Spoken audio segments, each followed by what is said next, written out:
大家好，视角永恒359度的新我，在不少能说会道、口吐莲花的圈内牛人面前，真的就是一个智商偏下的 nobody 的存在感。然而呢，有趣的是，在零智商抄袭机器人横行的 YouTube 当中，新我却突然之间发现自己居然有一种完完全全没有了对手的孤独感觉出来。那么您猜这是为什么呢？答案其实很简单，因为在龚俊和赵丽颖的时尚辛辣的合作当中，完完全全没有思想、没有智商、没有任何辨识能力、辨识度的网络读稿机器人，全部都被语言不详、彼此抄袭的烂文稿给带歪了，给跑偏了。那么请问大牌是什么意思呢？AI 又是什么意思呢？赵丽颖、王一博再加上新我，如果经过大牌时尚全 AI 的处理，那么你能脑补得到最后那足以棒杀人类智慧的精致画面感吗？老实说，但凡有那么一点点独立思考能力的人，基本上都能够看得出来，王一博舍小家为大家的费煞苦心。因为正如新闻我这2天火眼金睛、深扒铁口的那样，魔幻的2022年已经容不下手鼠两端的思维模式了。那些勇挑政治任务的人，那些勇敢置换资源的人，通常都会活得最开阔、最巴适。赵丽颖是，王一博也是。深度加温度，新闻最专注。今年的央视中秋晚会是最终选定在了江苏的张家港市。于是乎，神经小子王一博在8月19号早早就直飞了南通，赶往央视的中秋录制现场。说到这儿，你还记得去年的央视中秋晚会在哪里录制吗？又有谁参加了呢？如果您感兴趣的话，却又突然之间想不起来的话，不妨自行回顾一下本频道一向都是最新、最拽、最深入的硬核的畅聊。现在王一博的作品《冰与火》正在热播当中，口碑跟剧情，新闻我都已经是孜孜不倦的聊过多回的了。不说别的，这部剧的热度已经成功的让党媒官媒个个都变成为了迷弟或者迷妹了，个个都仿佛开启了花痴的模式。这部作品能够上线也是神奇，因为很多人背后都在说太敢拍了。有趣的是，导演和编剧居然还透露说，这才拍了其中的不到1/10的情景出来，真实的状况比镜头前的还原更加残酷的多。因此呢，王大弟弟王一博所化身的缉毒警察，真的是社会主义大家庭急需塑造的革命样板和花式楷模。这就是新闻我常说的时代的刚需和风向的指标了。于是乎，主打唯美传统文化风的央视中秋晚会，这次邀请王大弟弟王一博出席撑场，简直就是党性任务水到渠成的红色冠冕加冕来的。通过站姐们高清的机场路透照，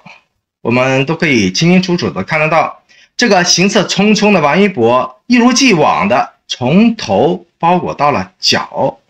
全身休闲的黑色装扮还是永恒不变的那一种无拘无束的味道。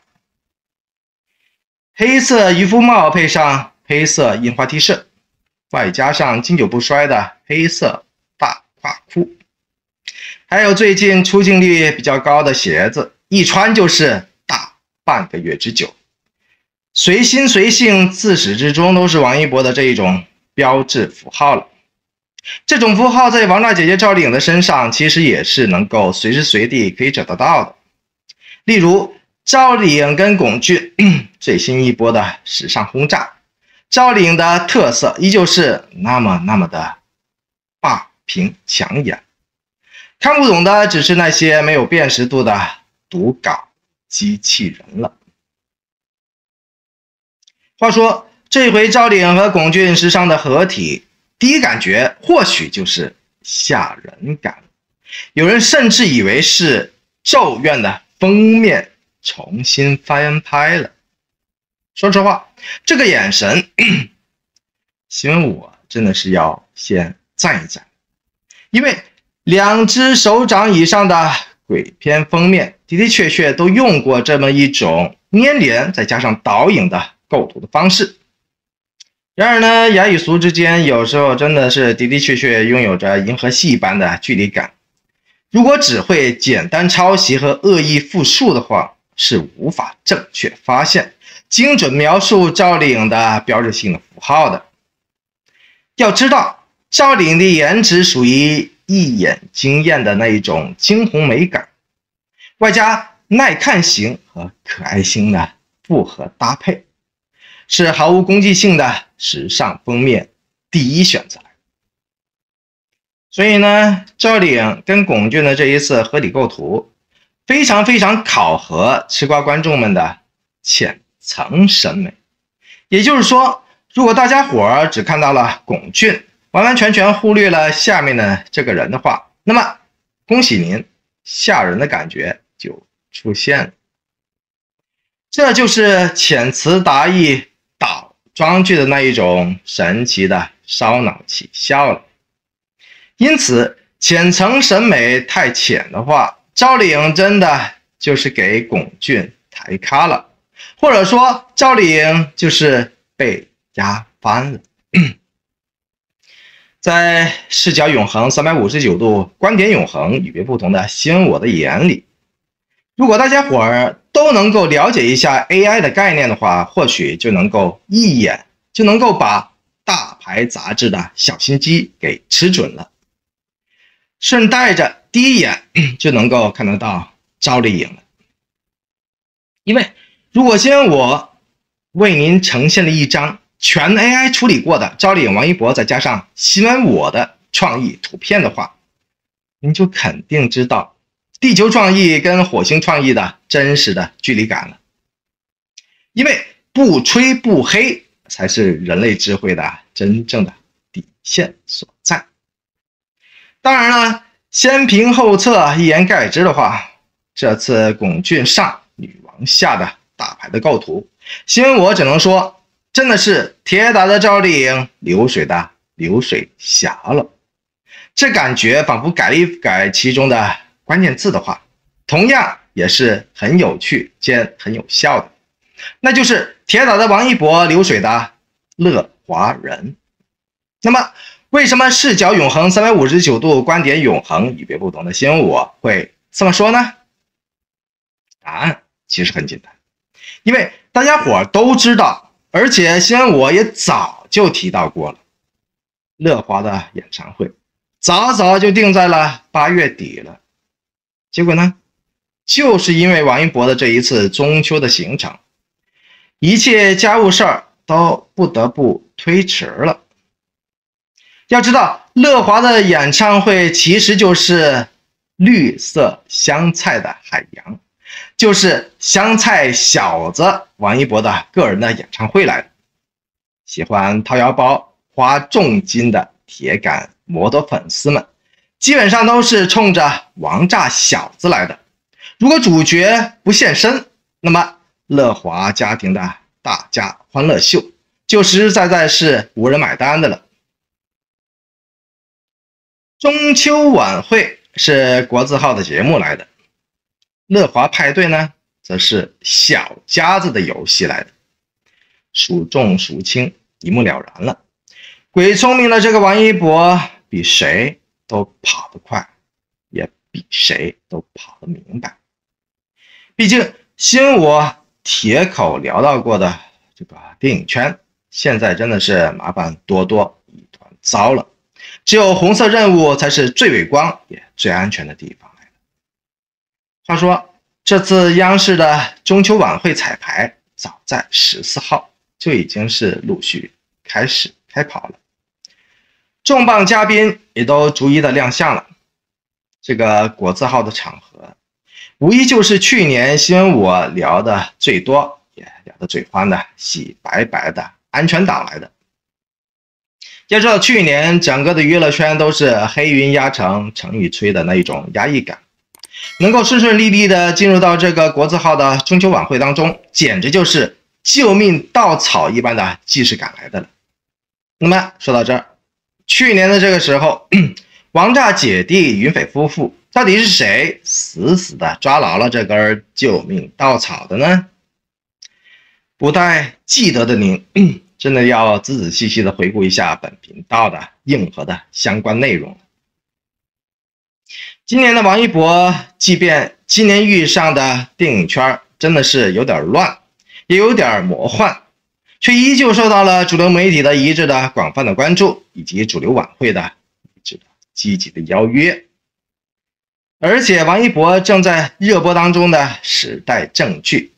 外加上美帝赠姓军武飒风的常之王，简直让这个王一博的8月的主场不断的加分，不断的热爆热嗨当中了。这就是挡也挡不住的时来运转的了。正如王炸姐姐的新国大玩家，恰巧就碰上了土气当道的时来运转，完全是一模一样的。而且呢，这种时来运转还不是平常人能够一眼看得穿的。当然了，那些零成本的零智商机器人更加是不行的了。赵丽颖和龚俊这一次为大牌杂志碰头合拍的这个时尚短片，其实就是赵丽颖进入未来观感和 AI 视角的有趣的尝试来的。要知道，在视角永恒359度观点永恒与别不同的新闻我的眼里，时尚其实就是不断的推陈出新，因为再美的人和物看多了，其实都会视觉疲劳的。因此呢，最好的方式其实就是把自己的先天的美貌结合上最新的时尚的元素以及流行的代码，重新的刷一遍观众们和粉丝们的统一的视网膜和距离感，重塑一遍酷拽酸爽的立体的形象和百变的 icon。 这其实就是最简单的与时俱进的时尚的脚步的。老实说，王炸姐姐赵丽颖相对于王炸弟弟王一博这方面的尝试，其实的确不算是太多。于是乎，大牌杂志这一次率先公布的预告图当中，赵丽颖和龚俊的拼接照居然选择了一种颠覆翻位的上下拼接的方式。于是乎，问题来了，看不懂的人纷纷的表示说震惊的态度，表示说鬼片的观感。话说赵丽颖和龚俊这次合作的短片名字叫做你好你好，是不是听起来立马就给人一种苹果的观感呢？在短片当中，赵丽颖扮演的是程序化的铃音，而龚俊呢则是饰演人工智能 AI。这就是故事埋伏关键所在的初始人设和未来主轴了。说白了，在视角永恒359度观点永恒与别不同的新闻我的眼里，这种星球大战一般的古早的设定非常的老套。但是呢， AI 加持的真实参与感倒是非常的真实。如果您看到了完全交给 AI 全程处理的赵丽颖王一博，再加上新闻我的真实的画面，您一定会彻底的扔掉了所有的固化了的凡尘杂念。这就是 AI 的真实面和世界观了。说实话，如果擅长铁口的新闻我没有猜错的话，王炸弟弟王一博在下一波出现在 AI 处理的大牌场面、大牌杂志封面的时候，或许您的观感照样跟这么一次 Vogue 的观感一模一样。为什么新闻我会这么说呢？现在已经忙到几乎四脚朝天的王一博，在一次采访当中说过，因为自己的选择，所以乐于接受这种又忙又累的现状。这种从我有工作的欣喜到我不怕忙的输出，实在让党媒官媒听着开心，看着呢也受落。毕竟时代青年就应该拒绝躺平，专心工作，报效国家。因此呢，新闻我也乐见2022年金九银十挥汗如雨的荷尔蒙封面当中，全 AI 加持的烧脑烧全样的映照，或许就是这么一种异次元构图和玻璃感的创新了。新闻我有必要再次声明一遍的就是，这可是一张完完全全由 AI 人工智能自己发明创造出来的王一博、赵丽颖以及新闻我的3元素构成的无版权概念图来的。所谓丑到深处便是美，这次赵丽颖和龚俊之间所谓的压番问题，表面上看的话的确是如此。问题是赵丽颖的侧颜虽然迷离还算正常，而美男子龚俊的侧颜呢，其实正是正经八百的扭曲当中。这种以艺术之名的大片的呈现，就是要烧大家伙的脑袋了。太过正常的审美，其实只会让人再次的绝望失望。所以呢，这么一种貌似怪诞的表达方式，其实就是赵丽颖女王的导引来的。流量龚俊这次获得了大白时尚的邀约赏识，完完全全就是他白皙胶原和精致美颜的缘故。而且呢，他也的确相当的适配，并且烘托出来了电视剧大女王的回春的秘籍和大状态。要知道，卖杂志的纯看死忠粉以及 K 金粉，绝大多数影视发家的明星大牌其实都是卖不动杂志的。奇妙的是，能够卖杂志的战斗力基本上不差单改咖。这种硬核新闻我其实也是深扒硬核过的了，所以呢，今天就不再重复赘述了。说来说去，只能说现在的这个时尚圈中人，脑洞如果不大的话，就不再吃香的了。说来说去，如果您身边的吃瓜群众实在看不下去这次的貌似迷离的阴间排版的话，那么就应该好好的建议您的身边人，建议他们好好的来听一听新闻我的这一番有图有 AI 的独家深扒了。说实话，任何杂志都不会一味追求视觉疲劳、千篇一律的美颜好看，因为能上金九银十封面的明星们，哪个脸蛋不是好看的呢？有时候拍的精致了、好看了，反而就落入到了中规中矩的圈套当中了，反而没有了记忆点了。于是乎，一线的杂志也同样就会失去了自己的定位了。视角永恒359度，观点永恒，与不同的新闻我的这番永恒不变的胡思乱想和独家硬核，您又意下如何呢？欢迎您在留言区当中努力的畅聊一把 AI 的惊悚和完蛋的未来。